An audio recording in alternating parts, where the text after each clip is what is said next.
हिंदू धर्म रे तुलसी गछ को अत्यंत पवित्र माना जाता है।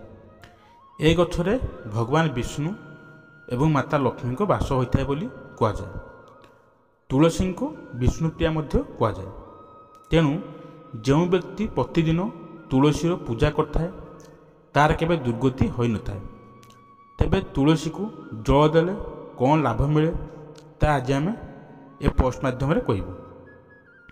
थरे देवी सत्यभामा भगवान विष्णु को प्रश्न कले जे भगवान विष्णु समग्र विश्वर पालन करता हेबा सत्वे भी कहीं से तुलसी गछरे पानी देउछंती।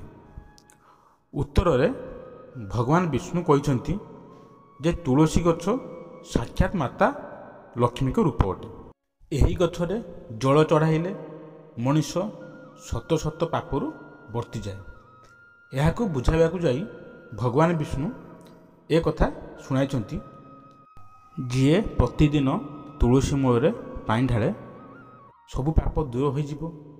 से कथा अनुजाई गोटे देश रे अवंतीपुर रे धनेश्वर नामक जड़े ब्राह्मण रोला जी कि सबु बेले खराब काम कपट छलना एवं चोरी करी टंका कमाउला।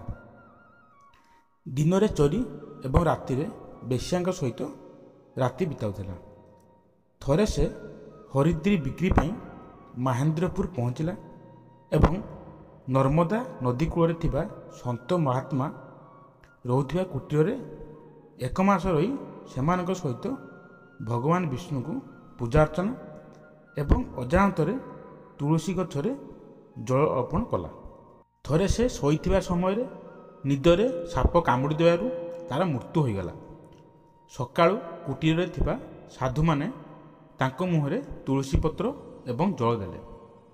मृत्यु पर जमराजन को दूत माने ब्राह्मण को जमपुर को नहीं गले। जमपुर रे चित्रगुप्त तांको पाप पुण्य समय देखी तांको नरक को पठाया पाई जमराजन को कहले। तांको जेते बेले जलंता निआरे पकाई दियागला सेते बेले निआ ठंडा पड़ीगला। जहाँ देखी समस्ते आश्चर्य हो गले। यह जेते बेले जमराज जानिले जे से मध्य आश्चर्य हो गले। सही समय सेठारे देवर्षि नारद आसी पहुँचीगले। जहाँ को जमराज ए भली घटियार कारण विषय मध्य पचारे।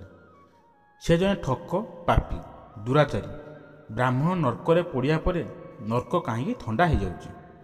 नारद कहते जे से ब्राह्मण जनक अजाणतरे से एमिति किछि करछि जहाँ पुण्य ठारू आहुरी अधिक। अर्थात से नित्य तुलसी रे जल अर्पण करथुले। यापर जमराज निज दूतों को कही से ब्राह्मण को नहीं नरक दर्शन सहित विष्णु लोक को पठाइबा कहले। तेणु भगवान विष्णु को अनुजाई जो घरे तुलसी गछ रही है से घरे सर्वदा सुख समृद्धि रही है।